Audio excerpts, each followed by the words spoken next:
Alright, ladies and gentlemen, this is going to be a very interesting car review. You've seen the thumbnail, so let's get right to it. Today, we are reviewing the Ford Mach-E, aka the Ford Mustang. First of all, it's hot out here. Thankfully, the clouds are kind of over me right now, so, you know, I got a little bit of shade. That's why I got to have on the hat and the shades, because it's hot out here. But then I will also say I'm in the middle of downtown Orlando. I don't know if you guys can tell that. This is the only spot I could find that had a fast charging station. First of all, let me just start out by saying, before I forget this charging stuff is very, very, very inconvenient. At this point, I'd rather pay triple the price of gas than sitting here letting a vehicle charge. Like, it's just insane. Also, another thing I want to say, these chargers are extremely heavy. This right here is the charger that you put into the car.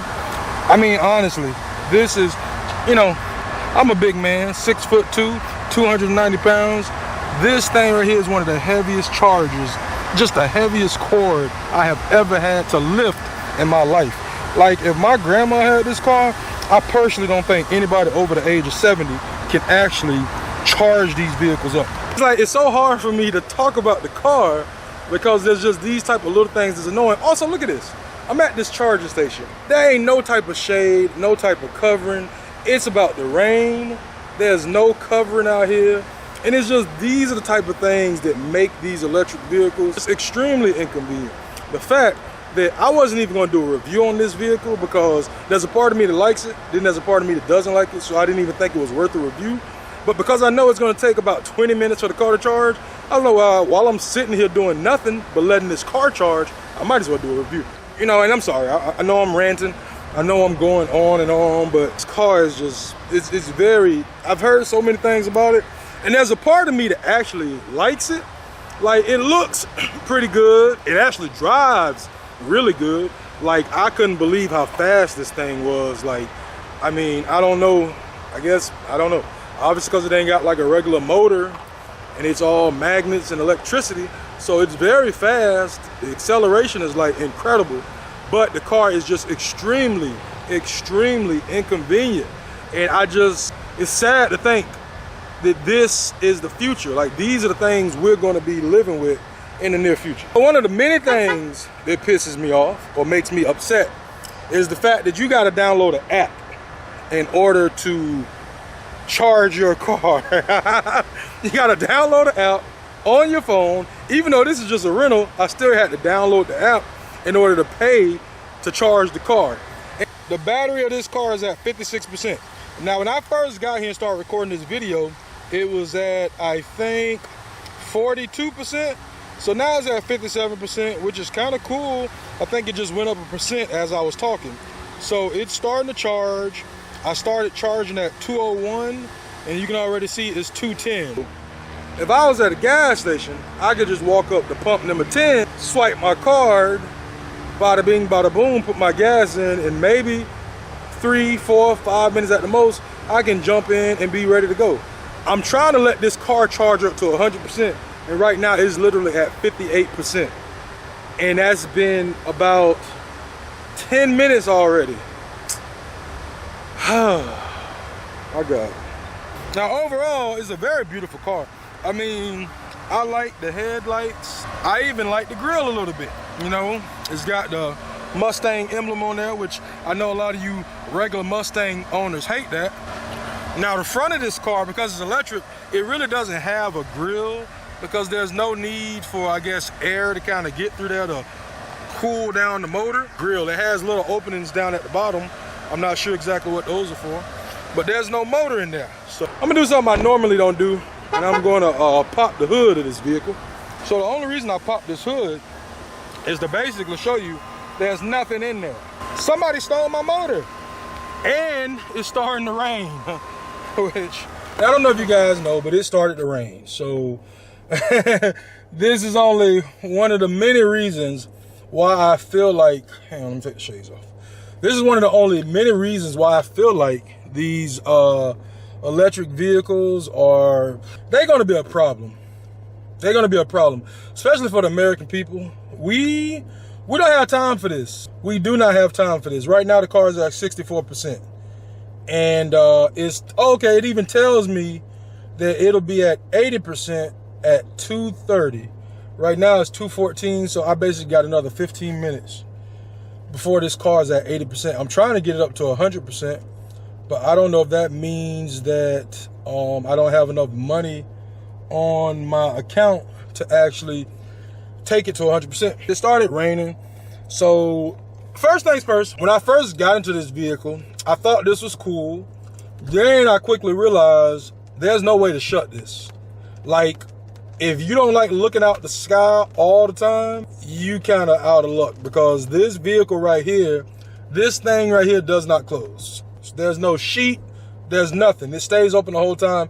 Now, I will admit, it doesn't feel as hot as I thought it would. Can feel a little annoying always having this open, but it don't feel as hot. Like, they got some really good glass and some really good filter or tint or whatever on this. So earlier when I was touching it, it does feel like warm to the touch, but it's not super hot. But yeah, this thing don't close. I do know if you look at it from the top, you can't see inside, but obviously you can see out. It's starting to rain, and I've been questioning what happens if you charging up your electric car in the rain. So here we have it. These cars are very simple. Here's the steering wheel with the Mustang emblem, which I know you Mustang people are upset about this. This right here is the dashboard. And I mean, this right here is literally the dashboard. And if you look at that, as the car is charging, it's still running, by the way, but as the car is charging, it's letting me know that I only have 68% battery life, 68% life, and it's charging. And basically it's telling me right now, actually, you know what's interesting? The charge time has went down a little bit. Originally it said 2:27, but now it says it's going to be done at 2:24. So that's cool. This infotainment center is huge. Now, that is the one thing I do like about these newer vehicles, is the infotainment centers are very nice. I mean, this ain't nothing but a giant iPad, almost like an extra giant iPad. I mean, it's huge. You can see my hand compared to the screen. And obviously there's so much stuff you can do on here. Oh, I see that now. When I was driving, it wouldn't let me use this entertainment thing. I guess this entertainment thing is set up for when you're sitting here bored waiting 30 minutes for your car to charge. I mean, I just don't know what to think. I just don't know what to think. I can't believe this is the future. And that's the only reason why I rented this car. That's the only reason I rented this car, because I knew I wasn't driving that far this weekend. And I was like, you know what? This might be the perfect weekend for me to waste some time sitting around in parking lots in the middle of wherever trying to get chargers for the car. Hang on, this is another one over there. I will admit, the side profile of this vehicle is very nice. Like, I really like it. The wheels are nice. The way it scoops down in the back, it does look sporty, almost like an imitation Ferrari. You know, I'm pretty sure Ferrari probably copied off of Ford, because that's right, there was a movie called Ford versus Ferrari. But nevertheless, this looks like a cheap Ferrari to me, the Ferrari SUV. Looks like there's a lot, so they got an entertainment part, it's got games you can play, but ain't nobody got time for that. One thing is weird, not weird, there's only one button. This is the only twisty, turny button. And when I was originally trying to turn the AC on and off, I couldn't find it. And I'm like, wait a minute, how the heck do I turn this off? And long story short, you push this button here. Now, this control, instead of controlling the volume, see, when you do it like that, it controls the volume. When you push this, now it controls the air. So you can turn it off, you can turn it on, you can do whatever you need to do. So that's sort of interesting, but also scary and annoying that one button kind of does all these different things. There are definitely tons of things to figure out with this vehicle. I mean, I don't even know how to start them all. The sound system is decent. It ain't the best, it ain't the worst. I mean, people can hear me when I was coming down the street, but it's not like the sound system in a Yukon or a Suburban, nothing like that. Those, to me, right now, have the best sound system, especially the Yukon. As you can see, I'm starting to charge up a little bit. I'm up to 75%, so that's cool, but I'm also using a fast charger. And you can see in order for me to even get the 80% charge, that's how long it's going to take, almost 30 minutes. And also, I'm sitting here with the car running, so I don't know if that makes the charge, I don't know if that makes it charge faster or slower, but you know, I do have the vehicle running. But it's just a multitude of things, like the fact I got to use my phone in order to even set up the car to get it charged. What happens if my phone dies? I mean, what happens if my internet goes out? Like, how the heck am I going to charge my car? And so this type of stuff just scares me. It's like, is this really the direction the world is going in? Is this really what we want to be doing? Like, I think one day when this stuff is very convenient, then we'll look back at this time and you'll look back at this video and be like, what an idiot that guy was. But for right now, this ain't it, boss. This just ain't it. This ain't it. We as the American people, this ain't it. Like, this truly is not it. Who has time for this? It's almost insane. All right, and then it's showing me how much I'm being charged. Nice thing is, so far, I've only been charged like $12 or something like that. I don't know if you can see that. I mean, I've only been charged like $12 to try to charge this car up, which ain't bad. I mean, gas is obviously a lot more expensive. But like I said, with the convenience part of gas, give me a gas car. Just go ahead and gas me. Gas me all the way. Because this just ain't it, boss. For the normal stuff, it does have an interesting way to open up the door. Got this little lever here, which is how you open the door. Plenty of places you can lay your phone and lay your gum and things like that. It's got a couple of cup holders. Even down here, it's got a decent amount of space down here in the center console. Now it's kind of interesting because that just lifts up. Not that it's cheap, but it's like, this ain't like the old consoles. It just kind of lifts up and that's it. And then it's just like right there, boom. So it's very simple. And wow, it is 2:24 p.m., which I didn't think. I'm not trying to say this because this isn't true. This isn't fast, but I guess maybe because I'm shooting this video, it's going faster than I thought it would. But whatever. So as soon as this rain stops, let me try to get into this back seat. Interesting thing that I couldn't show you guys because it started raining. This car doesn't have any door handles. Like, no door handles at all. So it's like, Cuzzintruck, how do you get into the car? You literally push this button right here. There's a little circle, you push that, it releases the door, and that's how it opens. Same thing with the back. You basically push this little button right here, and then the door just kind of pops open, and that's it. So now I'm actually in the back seat of the vehicle. And I will say, you know, for a guy my size, 6'2", 290 pounds, I got a decent amount of headspace back here. Like a little bit more headspace than I was expecting, because if you saw that other vehicle I showed you, the rear end of this vehicle kind of scoops down. So I wasn't expecting to have this much headroom. So that's actually pretty good. And this rear seat ain't too bad. I mean, it ain't the best. This is still a Mustang, even though I know Mustang owners hate to hear me say that. But this is still a Mustang, so how much space would anybody expect to have in a Mustang? I mean, come on, be for real. I ain't got a whole lot of leg room. I mean, I was sitting right here, you know, and I'm 6'2", and here I am sitting in the back at 6'2", and my knees are like right up against the back of this chair. Like, if the person in front of me decided to lean their chair back, I couldn't even sit back here because, you know, I would have to man spread excessively. I mean, really, realistically, only 2 people my size can fit back here. If you got smaller kids, then maybe you could fit 3 of them back here. But if it's 4 people my size, this vehicle literally will only have 4 people in it. And at the same time, I mean, it's a Mustang. What do we expect from a Mustang? Wow. So in order to get to 100%, oh my God. Do y'all see that? In order for me to get to 100% charging, it's gonna take 1 hour and 15 minutes.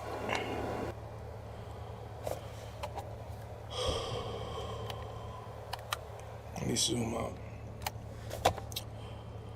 I'm very depressed, realizing this car was the vehicle was shut off for 26 seconds. Oh my gosh. See, Now the car finna shut off. Oh my gosh, this type of stuff is driving me crazy. I just had to hit the OK button so the car doesn't shut off. But you know what? This almost makes me want to cry. An hour to get like 50%. I brought this car here at, I think it was 42%. And in order to get to 100%, imagine you on a road trip. I mean, the more I think about it, I couldn't even drive this to Miami. I couldn't drive this to Atlanta. It already takes 3.5 hours to get to Miami. Now you telling me it's gonna take me 4 hours? Not even 4 hours. It'll be more than that, because I literally, like, if the car runs down to 15%, oh my God, I can't even imagine. I can't even imagine. And so one of the charging stations I went to was in the middle of a park. And I saw that it had very low charging speed. And so that's what made me drive all the way to downtown Orlando to charge the car, because I knew this spot had fast charging. And so this thing is doing fast charging, but it still is taking so much time. And it's just, this ain't it, boss. This ain't it. This is not it. In order for these cars to really do something, they got to change the way these things charge. Like, they got to start charging. They got to almost start charging instantaneously. Like the way we got quick charging out for cell phones. My God, they're going to need quick charging for these cars, because this ain't it. This just truly ain't it. And so this one also obviously features a trunk. So as soon as it stops raining, I'm going to try to get out and get into the trunk. Overall, this is a very decent vehicle. Like, it's not that bad. Like I said, a panoramic roof, which is a little bit annoying that it doesn't shut. And right now, it's actually very cool. It's not hot at all. And it doesn't feel hot even when the sun is out. I mean, I only had the vehicle for a weekend, so I don't know how it feels Monday through Friday. I mean, most of us know that weekend weather is a lot different than that Monday through Friday weather. So, all right, now it's saying instead of 316, it's going to be 314 for me to get to 100% charge. I'm just, my God, that's just so aggravating. It's just extremely aggravating. So it looks like the rain has let up a little bit. So let me see if I can get out here and we can check out this trunk. Like I said, overall, it's a very nice vehicle. Like, as far as the look of it, it don't look that bad. Now, I do agree with a lot of people who they shouldn't have called it a Mustang. They should have called it something else. But the vehicle itself doesn't look that bad. Side, rear of the vehicle. Now, to me, it is kind of cheap, the fact that they put the rear windshield wipers right here. Seems like somebody can easily just break that right on off. And so this is the rear of the vehicle, which, I mean, like I say, man, this rear even looks very nice. Like, to me personally, I like the look of these vehicles. They don't look bad at all. So you just hit that little button down there. Bada bing, bada boom. Here comes the trunk. This shield thing right here was actually hidden in the trunk, and I put it up there because I saw somebody else's review of this car, and so I put that up there because it kind of helps protect or hide the stuff that you might have in the trunk. I mean, there's a decent amount of space back there. Like, it's actually a lot bigger back here than I thought. I'm not gonna say that I can fit back there, but you can definitely fit at least a body or some luggage or some grocery bags or something like that. I mean, like I said, I was able to fit this bag in there, so you can kind of see just how much space you'll have for all these bags. But you just push this button right here, and then that goes down. All right, and there you have it. This glass here does not lift up. This whole entire rear lifts up, which is fine. I'm actually realizing I don't even know what year this vehicle is. Oh, wow, okay.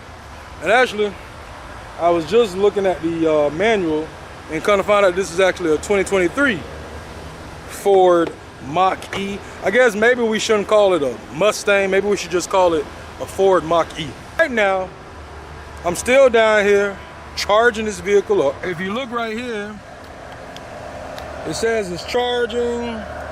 I'm now at, looks like 87. I'm now at 87% battery. I mean, it's one of those things where this is the future. This is the direction that vehicles are going in. So it's like everything else. we might as well get used to it. I remember when I was growing up, we had these things called typewriters. One day, me, my mom, and grandma was talking about typewriters, and my little nephew at the time, he was like 12 years old, literally asked us, what's a typewriter? And, you know, not to be funny, 20, 30, 40, 50 years from now, there's gonna be kids who are gonna be saying, what's a gas station? And that's kind of sad and crazy realizing that. But it's like, I don't know, man. This is it though. This is the future. Like, this is the direction I guess they want us all to head in. So it's like either you learn how to use this technology or you get left behind. And with that being said, I think I'm gonna end this video because there ain't really much more I can say. Like I said, there's other people out there who have done tons of reviews on these vehicles. So feel free to watch those reviews. One other small thing that I will say is, while I was driving this, one of my coworkers warned me about these vehicles can cause motion sickness. Like he was saying, that's the one thing his cousin realized when he bought his electric vehicle, is that it caused him to have motion sickness. And I will admit, I don't know the ins and outs or the mechanics, understand all the mechanics of these vehicles. I'm gonna do some research to find out. But I do know with this vehicle, every time you drive and you take your foot off that pedal, it's like the whole vehicle just wants to slow down. And you're going 70 miles per hour, you take your foot off the pedal, and the vehicle literally starts slowing down, like almost as if you're hitting the brake. And I'm like, what the heck is that? But it does cause a little bit of like motion sickness. So I think that, I mean, that's one of those things that's kind of interesting. But like I say, this thing here, this vehicle has a lot of, like, I can't even say power. I don't know if I should say battery. I don't know what it is, but it definitely got some up and go to it. I mean, I wasn't trying to race everybody, but I was testing it out at every traffic signal, at every on-ramp to get onto the turnpike, to get onto I-4, to get onto 408. And I mean, this thing was eating it up. That's probably why the battery was going so low, because I was pushing it too fast. I do also feel like the so-called mileage range is not accurate. I don't know how to compare it against a gas car, but at times this thing was telling me I was getting like so many, I could go so many miles, but I only had this, I literally drove this car the most today. I drove out to Ocoee. I mean, last night I had about 80% battery, and from driving to Ocoee and just driving to a couple of other places, I got down to 42% battery. And I'm like, what the heck is going on? Like, am I driving the vehicle too fast? Like, why is this battery seem like it's just burning out, almost like gas? So there's so much that I could try to say about this vehicle. It's just, like I said, this is the future, y'all. This is what we gotta deal with. And even right now, he's already told me I've been out here charging for 30. Oh, I just constantly want to thank you guys for always checking out the videos. Please continue to comment, like, share, subscribe, all that good old-fashioned stuff. And if you have a vehicle out there, you would like Cuzzintruck with his unprofessional, regular man reviews to review your vehicle, definitely feel free to hit me up. I would need to keep the vehicle for like a weekend just so I can truly test it out and tell the people the truth about it. So until the next time, peace. Let's record it. You do it. You're the one who got to do it. You were the one who asked me to record you. Know what you got to say? Why you putting that so? You say subscribe, leave a like, and share the video. All right.